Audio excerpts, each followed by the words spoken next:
उन्हें भारत में प्रयागराज की धरती में समरसता के दर्शन करने चाहिए, जब महाकुंभ में 66 करोड़ श्रद्धालु एक साथ एक संगम में आस्था की डुबकी लगाते हैं। अपनी आस्था के माध्यम से एक भारत श्रेष्ठ भारत की परिकल्पना को साकार करता हुआ दिखाई देता है। आज के इस विजिट में मेरे साथ आए हुए सभी अन्य सहयोगी गणों की ओर से मैं सबसे पहले भारत के उच्चायुक्त और उनकी पूरी टीम के साथ ही आप सभी भारतीय समुदाय से जुड़े हुए बहनों और भाइयों का इस उत्साह के लिए हृदय से अभिनंदन करता हूं। और भारतीय समुदाय इतनी दूर रह करके भी अपनी मातृभूमि के प्रति जो लगाव रखता है, हम सबको भी भारत के विकास के लिए अपनी मातृभूमि के प्रति कुछ कर गुजरने के लिए वो एक नया उत्साह पैदा करता है। मैं सचमुच आपके इस उत्साह के लिए आप सभी का हृदय से अभिनंदन करता हूं, आपका स्वागत करता हूं। बहनों और भाइयों, भारत के बारे में 5000 वर्ष पहले हमारे एक ऋषि ने कहा था कि दुर्लभम भारते जन्म मानुषम तत्र दुर्लभम, यानी भारत में जन्म लेना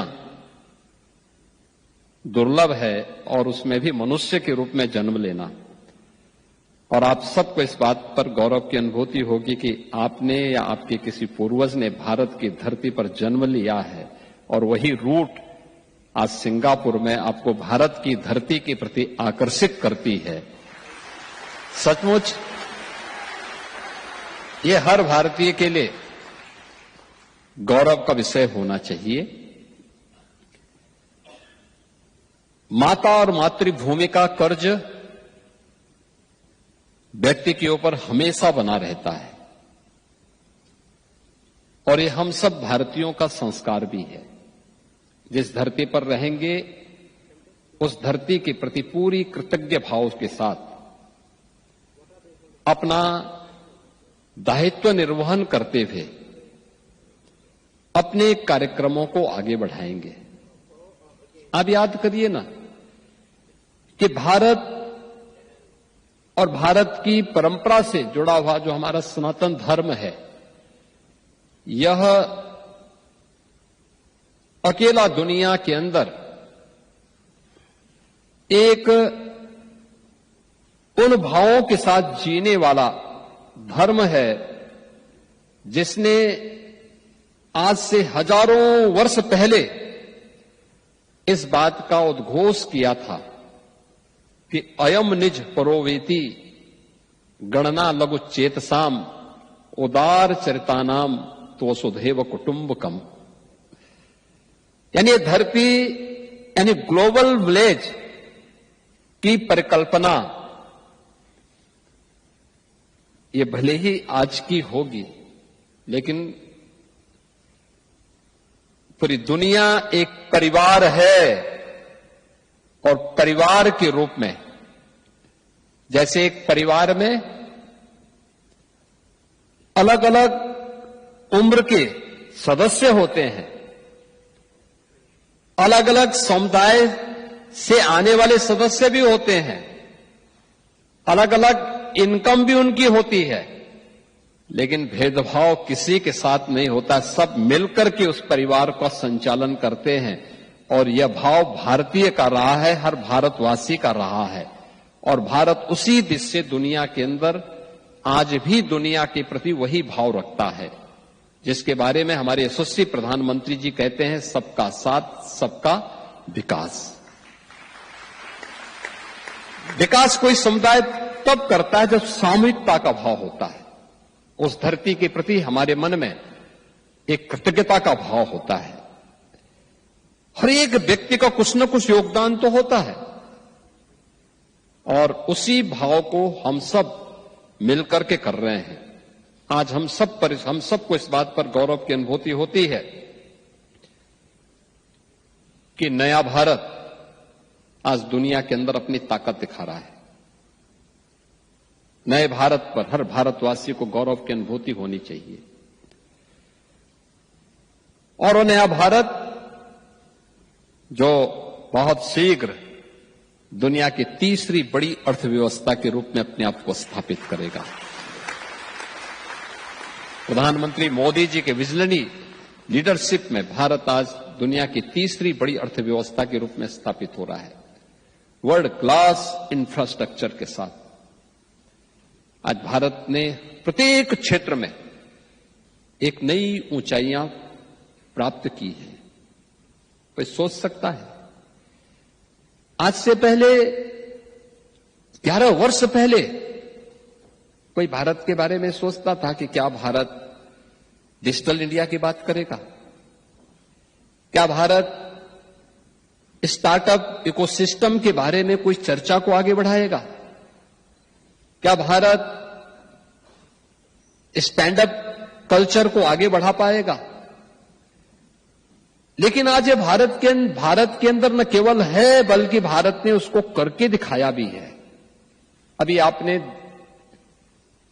भारत की राजधानी दिल्ली में आयोजित ग्लोबल एआई इंपैक्ट समिट के आयोजन को देखा होगा।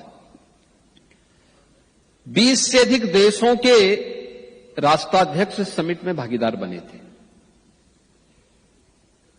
100 से अधिक देशों के प्रतिनिधि इस समिट में भागीदार बने थे और दुनिया के जो विकसित देश हैं उनके राष्ट्राध्यक्षों ने, तमाम उन राष्ट्राध्यक्षों ने प्रधानमंत्री मोदी जी के नेतृत्व में नए भारत के द्वारा न केवल 140 करोड़ के भारत के लिए बल्कि वैश्विक व्यवस्था के हित के लिए जो कदम उठाए जा रहे हैं उन सब की उन्होंने मुक्त कंठ से प्रशंसा की है।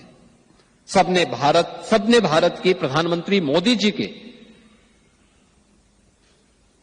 डिजिटल इंडिया विजन के प्रति सबने उसकी ताकत को महसूस किया है। कितना बड़ा प्रभाव पड़ता है। भारत की सबसे बड़ी आबादी का राज्य है उत्तर प्रदेश। उत्तर प्रदेश आज से 9 वर्ष पहले क्या था? अव्यवस्था की स्थिति थी, दंगे, असुरक्षा, अव्यवस्था, अराजकता, ये वहां की पहचान बन गई थी।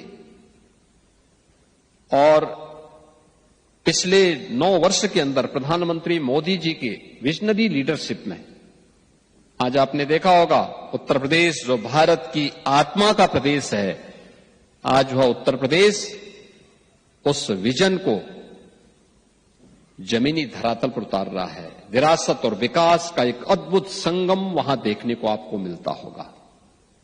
अयोध्या में जब हम श्री राम जन्मभूमि पर भगवान श्री राम के भव्य राम मंदिर के निर्माण की बात करते हैं तो केवल राम मंदिर नहीं, ये भारत की मर्यादा का एहसास भी हर भारतवासी को कराता है।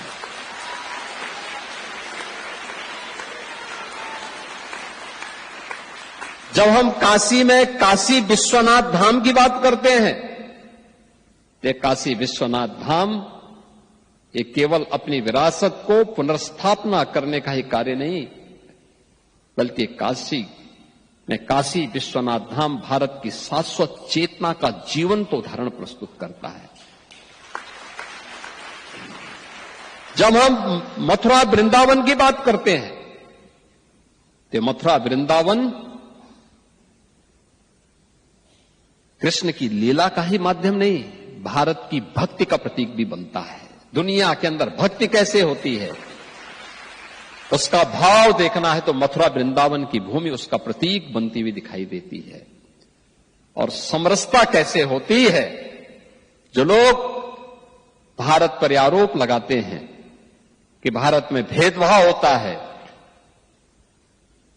लोग आपस में बटे हुए हैं, उन्हें भारत में प्रयागराज की धरती में समरसता के दर्शन करने चाहिए। जब महाकुंभ में 66 करोड़ श्रद्धालु एक साथ एक संगम में आस्था की डुबकी लगाते हैं। न कोई छोटा है, न कोई बड़ा, न बुजुर्ग है, न जवान, सभी लोग मिलकर के हर हर गंगे का आह्वान करते हुए सर्दी की परवाह के बगैर जब टेम्परेचर माइनस में जाता है तो वह गंगा यमुना के बर्फीले उस गंगा जल में आस्था की डुबकी लगा करके अपनी आस्था के माध्यम से एक भारत श्रेष्ठ भारत की परिकल्पना को साकार करता हुआ दिखाई देता है। और यही तो भारत है। आज हर एक दिशा में भारत आगे बढ़ रहा है और प्रधानमंत्री मोदी जी के उसी विजन को लेकर के हम लोगों ने प्रभावी क्रियान्वयन के लिए जो रणनीति अपनाई, इसका परिणाम है कि हमने पिछले 9 वर्ष के अंदर उत्तर प्रदेश की अर्थव्यवस्था को 3 गुना करने में सफलता प्राप्त कर दी है।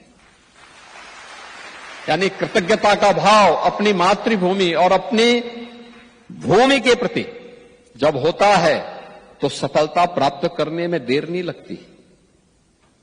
हमने 3 गुना बढ़ाने में सफलता प्राप्त की है। आप देखते होंगे आज के दिन पर हम लोगों ने उत्तर प्रदेश के अंदर जो पर कैपिटा इनकम है इसको लगभग 3 गुना पहुंचाने में सफलता प्राप्त की है।